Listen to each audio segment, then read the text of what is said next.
What makes you excited about the conference? Nothing. I'm kidding. That was a joke. I'm kidding. That was a God joke. throws you in the middle of something. This is It not doesn't God. matter. This is you. God using me. In the West, we're so afraid of losing our freedom, but then you look at the persecuted church that has no freedom and you wonder, how are they thriving? You walk into a Chinese house church, you walk into a Middle East house church in Iran, and you see this beautiful presence of God. There's a sweet presence of God that I think as the Western church, we can learn from.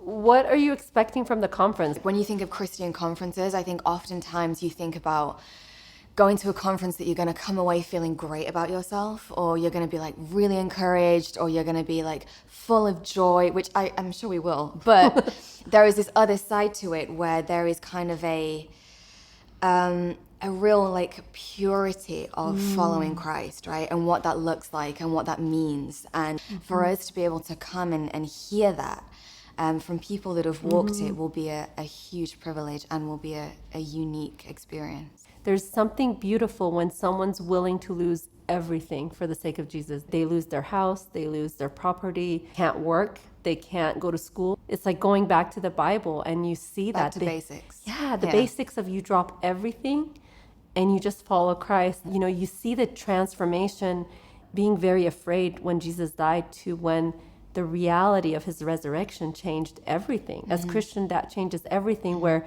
I am willing to be crucified for this, hung upside down, lose everything. And that's the persecuted church. They have discovered something that sometimes I think being raised in the Western church, we forget about. And that's that Jesus is risen. And what does that mean?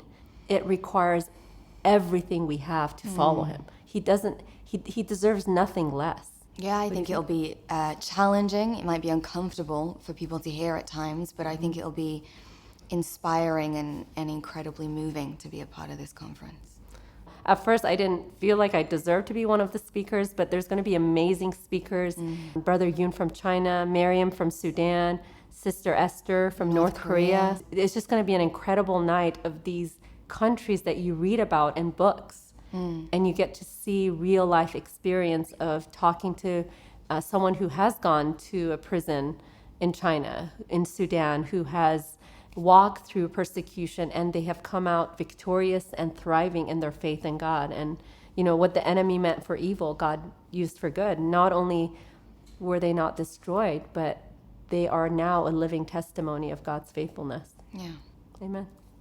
She's preaching at the end. I'm just sat here. See, I told you.